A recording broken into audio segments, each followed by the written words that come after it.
Guys, what's up? So, if you want to go to church, you should listen to this episode. If you want to know about social justice, you need to listen to this episode.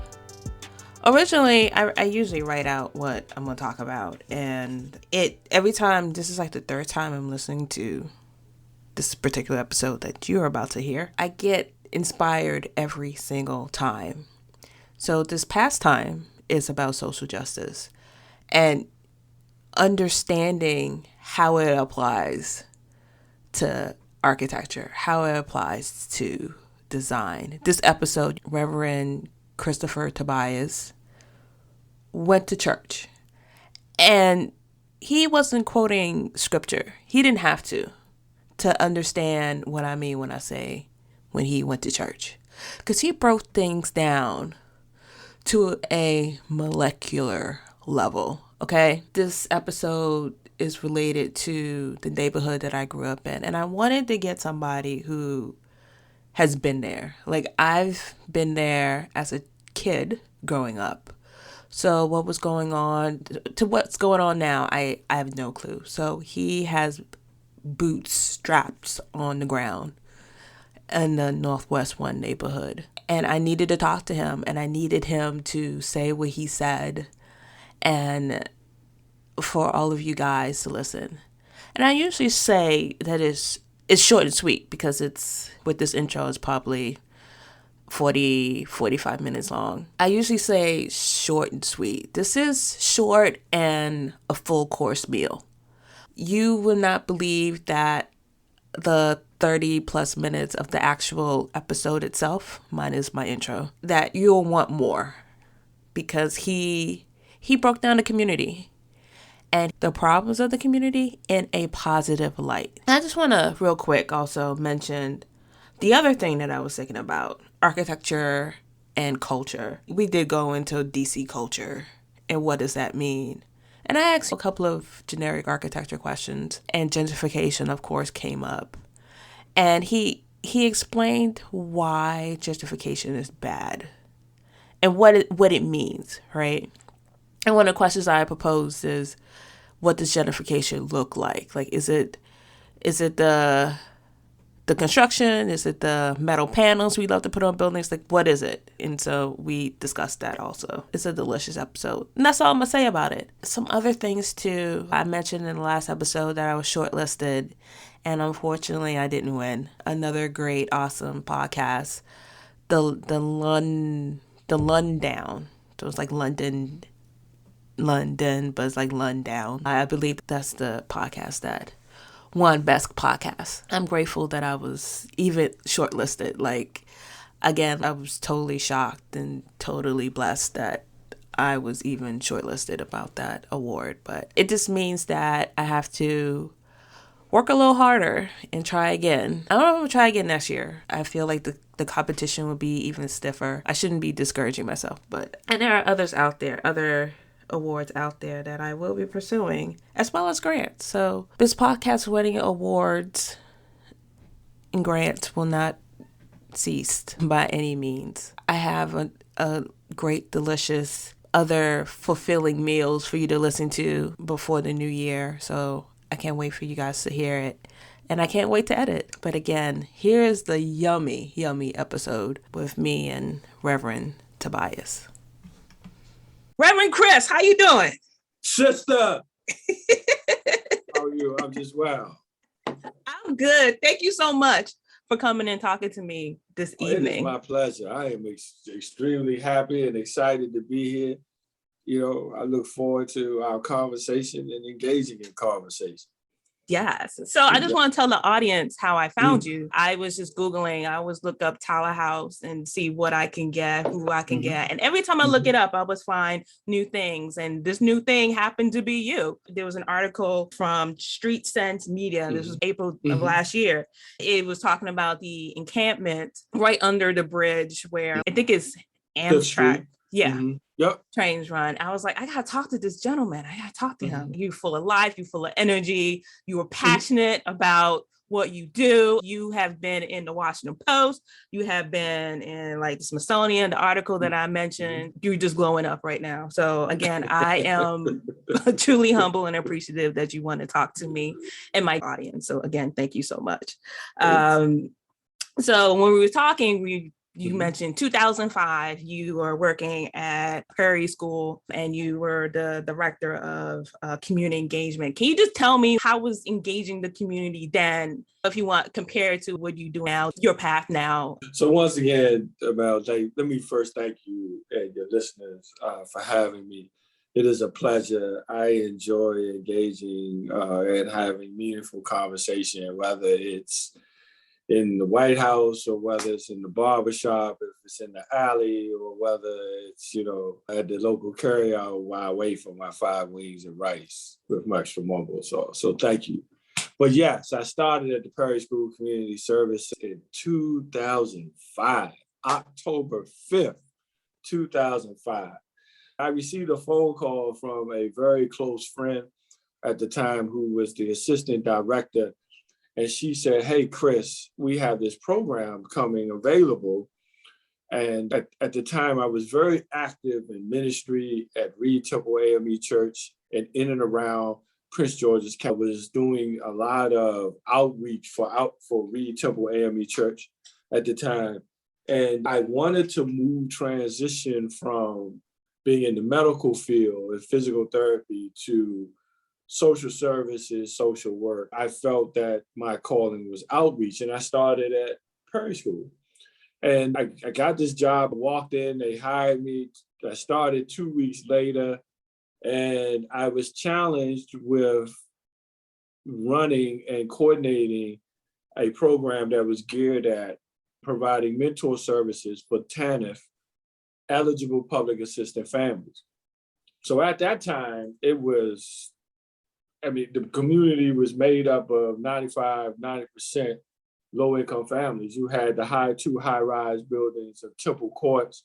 You had Golden Rule. You also, at the time, you had the townhouses of Temple Courts, and you had Sursham Quarter and Tyler House. And on the other side, it was the Fifth and K community. And there was so much going on around Fifth and the Fifth and K, not Fifth and K. Yeah, what's that?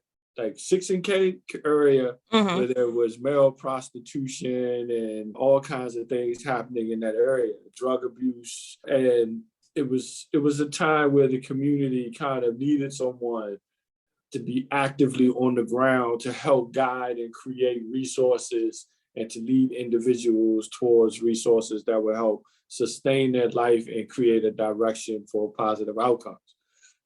So I was tasked with this job. This is my very first time.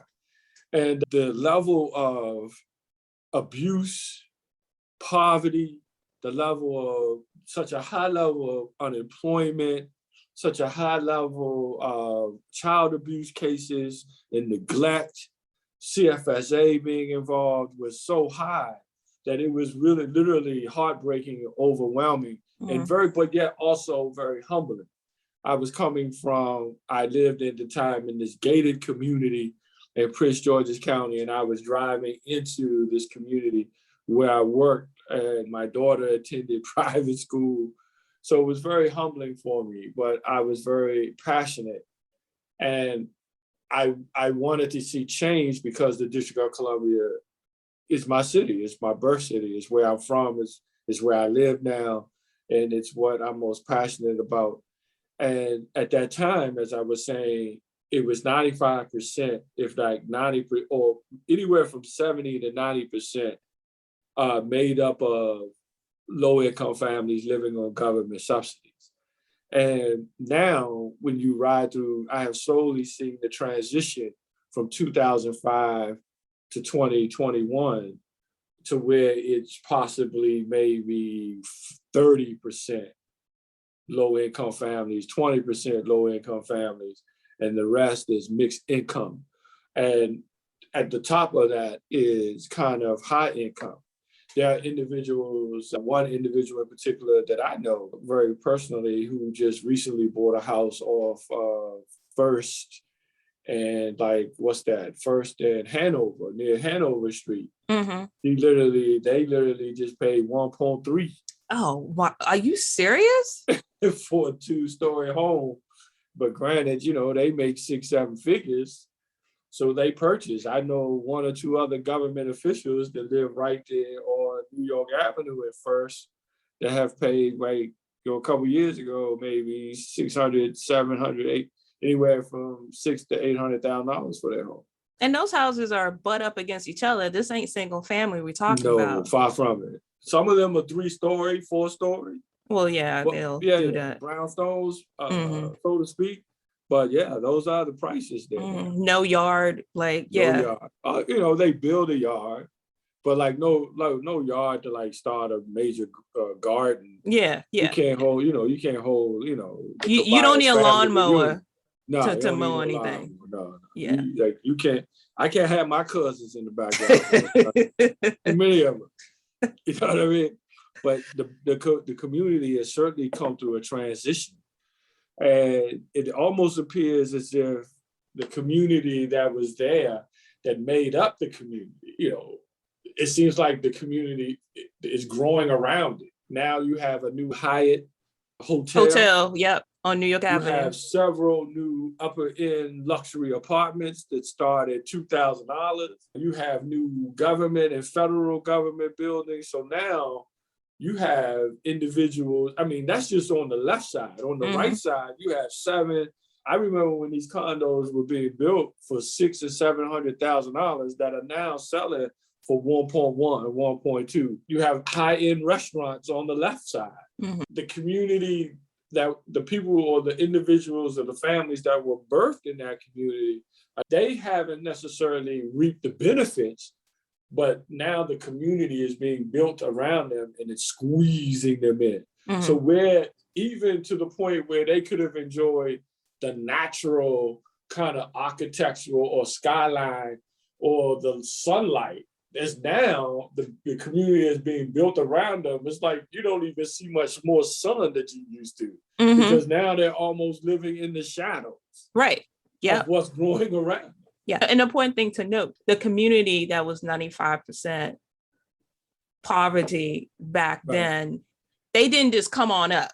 It wasn't just they found money and it's still in the community. Right. No, that's absolutely not the case whatsoever. So what I found, I hope I won't get off topic, but what I found really remarkable was somewhere around 2008, 2009, the New Communities Project implemented, somewhere around Adrian Fenty leadership. It was this New Communities grant that came out. And it was all about transitioning individuals out of Search and Quadra to other communities. And eventually Search and Quadra would be sold. So earlier on, individuals was being offered 20, 40, somewhere up to $80,000 to relocate. So you have a community here of individuals that has been stricken. This is the birthplace of PCP and Love Boat in DC. This is the place where Hanover was the home of what was once considered the 50 pounder jumbo pack. You dig where I'm coming from? Yeah. This is the community that's had faced generations of historical mindset poverty. I'm sorry, I almost went into preacher mode. This is that community. So here they are with the newfound wealth of 20, 40, 60, $80,000. No credit, no money management experience. I don't even know, 2 of my clients, I had to walk into Bank of America to get them a checking account. I'm in SunTrust. You know what I mean? And here they are, they get the check.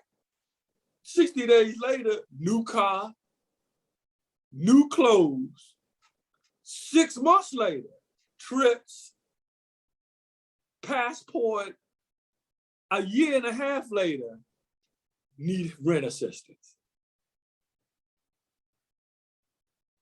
I'm sorry, that whole dumbfounded stillness was to make you see the realization of the historical poverty to which they knew that someone has to think and say, because if they were strategic enough to plan to give individuals the money to leave, right, and to sign off, someone had to think and say, what will happen if they don't understand how to manage the money? It's not their problem. That's the problem. It's not their problem. No, you're right. That's the point that I'm making. Even with Sursum Quarter, the co-op, or was a co-op, the majority is owned by the people who live there. And for the longest time, they stayed up until they were offered, I think it was like $80,000 or $90,000. And to this day and age, like this wasn't like $80,000, $90,000 back in 2005. No, this is like maybe 2017 or 2018. No, well, hold on a second. There were two groups. There was an early group of like 2008 to 2012, 13. Then there was a second group in like 17, 18. And I helped, because I left Perry in return. I have one of my most fondest clients. She got 120 for paying into the co-op. She was like, well, what I'm gonna do? I said, well, you're gonna take the money and you're not gonna tell anybody you have the money. And you're gonna place it here, and we're gonna look at, kind of escrows. We're gonna look at retire. We're gonna look at things to which where you can prepare. And we're gonna ask yourself, do you wanna stay in the community? Because they're giving you this voucher that's nationwide. Do you want to go to North Carolina? Like, you got a little cash, make some of it work for you, maybe create, you're doing everybody's braids, go somewhere else, create Stella's braiding company and tack onto it. But she ended up moving up to Connecticut Avenue, Connecticut and Military Road, upper Northwest, got a nice 3-bedroom apartment. And, until she died, that's where she lived. So there was a second half. It's almost as if some of those individuals have done better than some of those earlier individuals, from what I have noticed. What was crazy is that is no money. No. That is absolutely no money. If they didn't have that voucher, or to find places to accept those vouchers. Yes.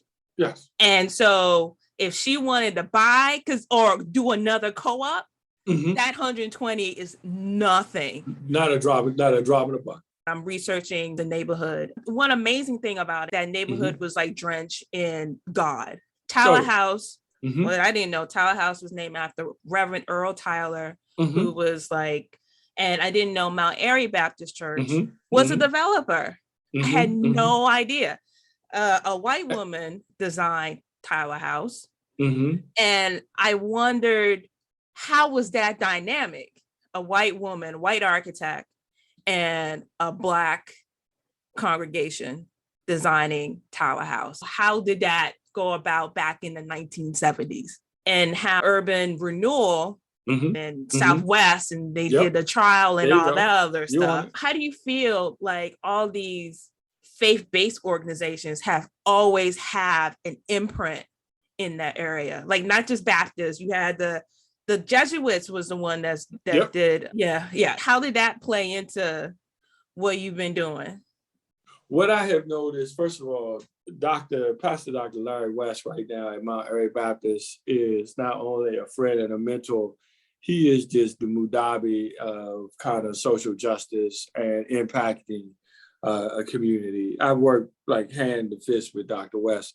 I'm very appreciative of Mount Airy and their efforts as we're preparing for Thanksgiving to give out Thanksgiving baskets and everything that I do. Mount Airy is always locked hands. They're right next to me, and I'm extremely grateful for them.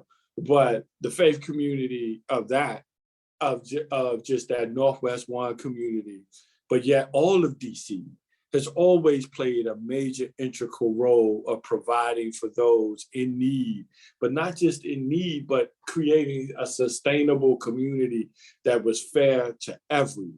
And what I find is, you look at, I believe there's an AME Zion Church on North Capitol Street. I don't think it's Metropolitan AME Zion. I could be wrong. And there's several other Baptist churches. Bible Way is one, Bible Way on the other, yeah, exactly. And they have been very integral and they have provided food They have provided a housing. Bishop Williams of Bible Way, man, the work that they have done with creating senior communities and now a grandparents building in the community, which is very helpful as well.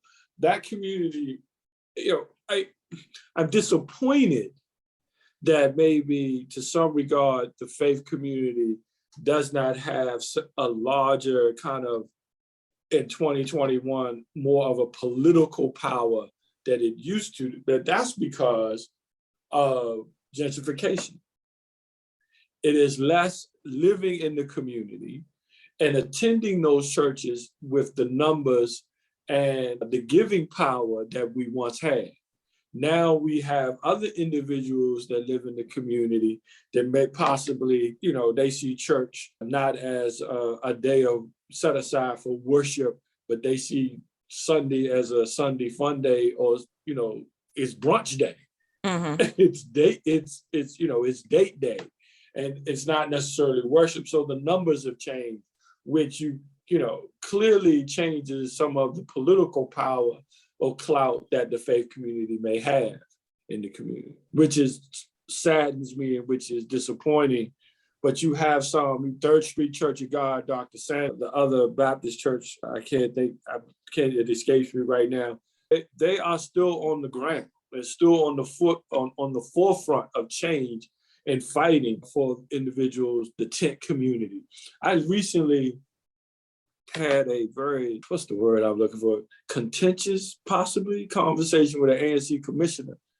And had, she would say, you keep providing food for these individuals. You keep providing clothing and and blankets, and you're feeding them. You are aiding the problem. I said, no, ma'am. The problem is the city has grown, and in this community, we've outgrown those of the community. The socioeconomics of this community is that not everyone has a college degree and can afford or understands the dynamics of navigating their life to budget and manage money, to seek higher education so that they can earn more and achieve more. Not all of them understand that they don't want to leave the earth without leaving an inheritance for their children, in how with owning a home or giving them money so they can stay in the community. Mm-hmm. So what you have is that as the community has grown, some of them have not grown. And in fact, some of them have lost things. They've lost homes, they've lost loved ones, and they are, they're subject now to the tent community to which they grew up. You now want to discard them. And I just won't do it. And the fact is, you ain't even from DC. You from Connecticut. You got a problem with them. You are the issue. Granted, I got no problem with New DC. Thank you, you here. But you not the savior. Yeah, right. Yeah. And no stretch of the imagination. And no disrespect to a Detroit or a Philly. DC is no other urban city. And let's be honest, DC, the chocolate city, DC has had a thriving faith community, right? Because DC had a thriving middle class community. Created by who? A Black DC mayor. Exactly.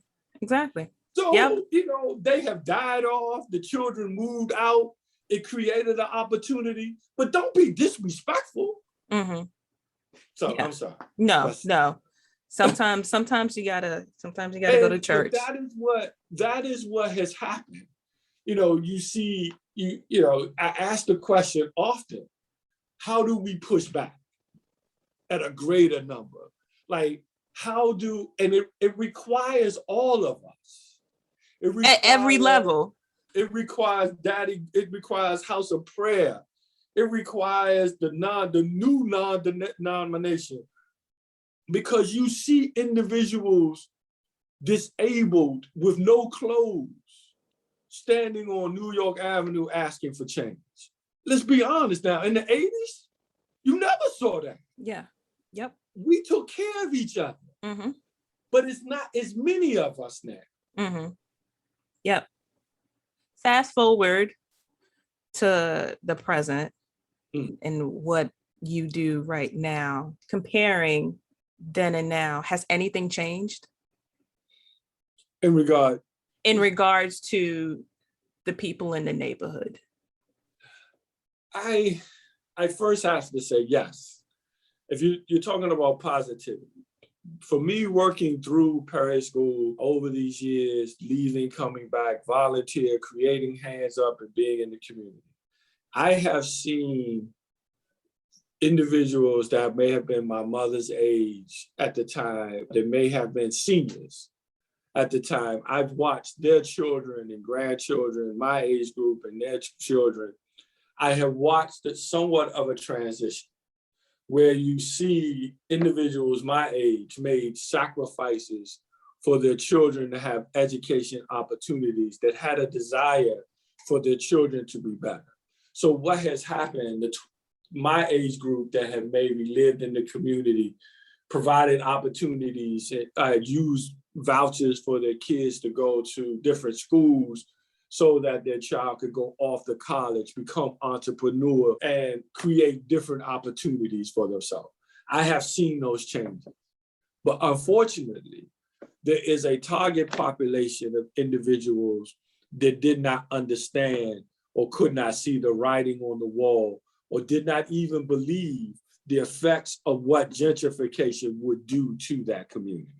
So they're still there at Tyler House. They're still in Sibley Plaza. There's still some left, though they may have been vouchered out of Cecil Quarter. They live at 300 M Street, right across the street from Tyler House. Mm-hmm. They still live there in the community, and they still govern themselves through maintaining government subsidies to maintain their life. There is a target population that's still there of that. But then there is another target population of individuals that have created a new life dynamic for their children, and they have gone off to school. They have gotten federal and DC government jobs, and they have moved. And sometimes they take the parent with them. And sometimes they come back and visit the parent, but eventually, they take the parent with them. So I've seen those changes, right? But then ultimately, those that own homes in the community, 9 times out of 10, I see their family die off.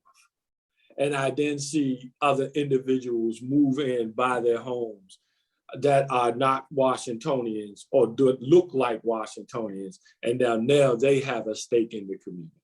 And then some people, once they realize the $100,000 or the $60,000 that they paid for their home in the 60s and the 70s, then now they can get $500,000-$700,000, and they sell the home. Mm-hmm. Mm-hmm. And they move. So gentrification is a terrible snake that swallows up communities, and it's very harmful. Because DC was Black, it has devastated Black culture. I mean, and just some of the effects is my churches, I attend church, I lead church and worship in that community. I drive to church and there is no one at the bus stop going to church on Sundays. There's no loud church music, hand clapping. There's no respect for a mother standing at the bus stop with her usher outfit trying to get to church. Because there are people here now that have no regard for DC culture, church, and the housing situation that has affected Black DC. What do you think is worse in terms of gentrification? The fact that they're building new buildings, or the fact that they're taking existing ones and renovating them? I often ask myself, so I heard of this plan where, DC was to be redeveloped along the 8th and along the 8th Street corridor, downtown F. But, subsequently it moved out further. And now, we have all these luxury buildings and we have these luxury houses. I think that it is equally as sad, because it looks to me like DC has just been exploited. When I hear the term DC is a little New York, I'm like, that hurts me. Mm-hmm. because DC, we always had our culture. We always had a way of how we governed ourselves. It's always had a way of how we respected one another, looked after one another. And when you have now apartments that go from $3 to $4,500 a month, when you can't purchase a home, a Washingtonian can't afford a 1.8 home or 1.2 where they grew up. That's all of it is devastating. There's no medium to that, because the average, I did a lecture about 3 weeks ago, and I read that the median income for now new white DC is $100,000 and $28,000 versus Black DC is $46,000 a year. It's all devastating. And then the number of Black folks having babies in DC, we are going to cease to exist very shortly here in this town. I did a quick 2010 census of Tallahouse, and the median income there was like 26,000, and the one across the street was like 120, something like that. It was in the hundreds. Literally across the street. Literally across the street. My field, I built that building. You understand what I mean? Like all of the amenities, the pools, the gyms, all the little fancy stuff. And who is this building designed to attract? Not the $26,000 income that's across the street. And so what do you think? If I made that much money, if I made $100,000, do you think I want to see poverty? Do you think I want to see Big Ben's liquor store and the people that come out of there? Do you think I want to see that? In my Tesla? Do you think I want to see that? No, absolutely not. I don't want them across the street. That's the mentality, right? No matter where you are in the world, you have the gated communities, and then you have the people who come in and work for you, and they go out and disappear. That's what they have. Exactly. And so in terms of architecture, what you see, do you think that the design, amenities? I mean, Tallahouse has a swimming pool, right?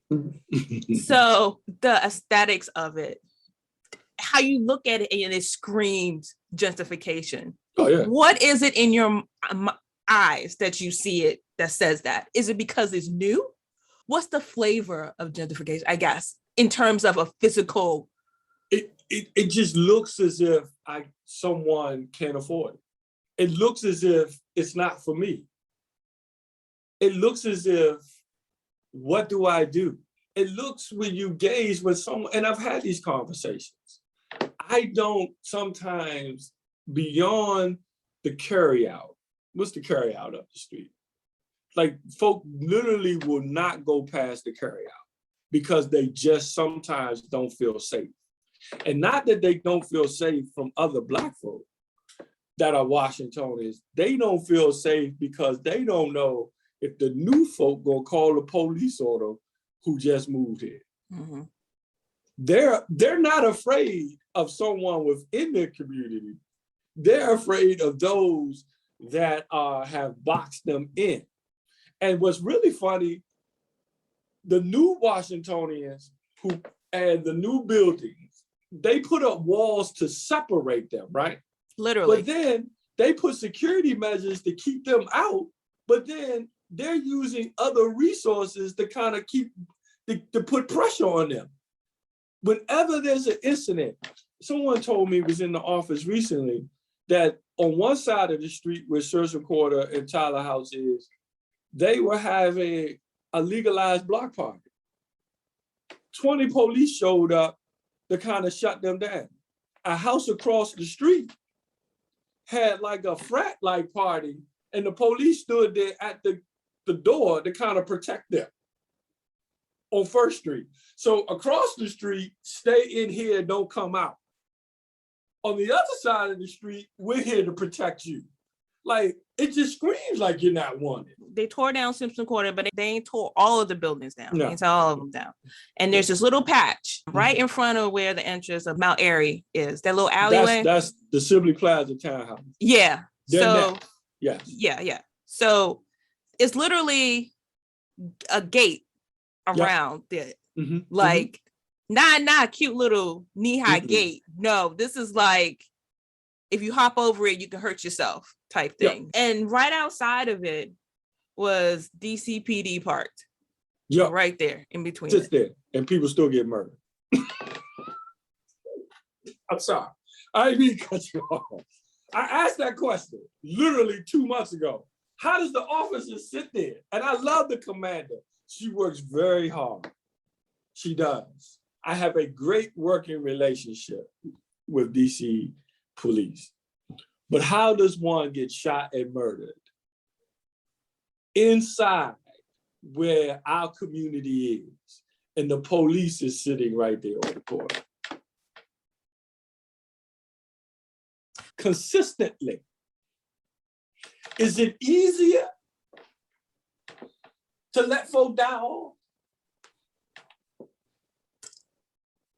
You want me to answer that? Let me ask you a question then. Okay. Because DC is still run by Black people. Our mayor is Black, right? You got to ask about the rest of the staff, and it's certainly multicultural, multi-generational, It's not like, we're not talking Marion Barry years. No, it's not that. Good questions. Those are good questions. We ask, the leaderships of what agencies, the percentage of the agency directors, what are they from Washington? And then if they are predominantly Black, then let's ask about chief of staff and senior staff members. I like to end it on that note. That's a really good note to end it on. Reverend, someone understands me.